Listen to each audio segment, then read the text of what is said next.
What is the difference between AI and AGI? There is a hierarchy that you need to understand to actually be able to distinguish between the two. If you guys have actually checked OpenAI's website, what is their, target message? What's their goal? It says that they want to achieve AGI. That's their goal. They want to reach AGI, or at least they want to be part of the journey if someone else is to reach it before them.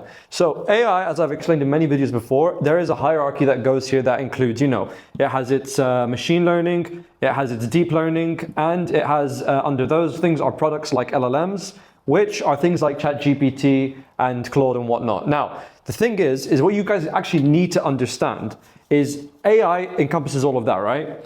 AI as a definition, depending on who you're talking to, is just a process that basically, it takes any process and a computer does it in a much more smarter way as a human would. So it's much more efficient and faster. And obviously there are things like ML and deep learning that come into that.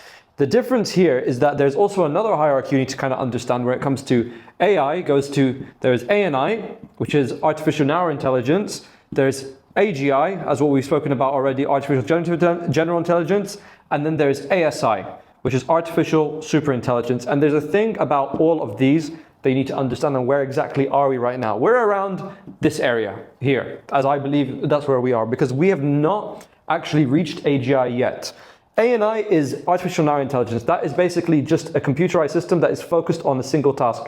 It is somewhat similar to agentic AI, where you're focusing on one task, but these are things like a chess engine and whatnot. So AGI, the goal of AGI is to basically get it to an intelligence level that mirrors the cognitive ability of a human being. So this is basically like you, okay? So this is supposed to be able to have an ability where of the average human intelligence, that's what that's supposed to be. Now, we've not reached this, okay? And there's a few ways to measure this. There is the CGA, which is capability, generality, and autonomy.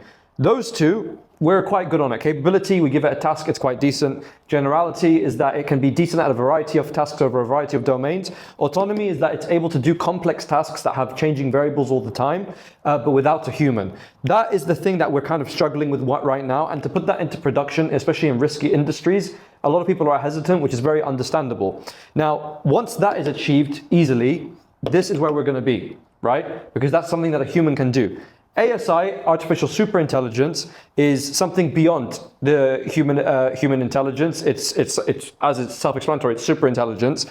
And what people are fearful of when we get to that level, if we do, is where you get to the where you get to the AI singularity concept. That basically becomes much more better and it can improve itself. There's a self-feedback loop, and for that to be possible, this needs to be achieved first.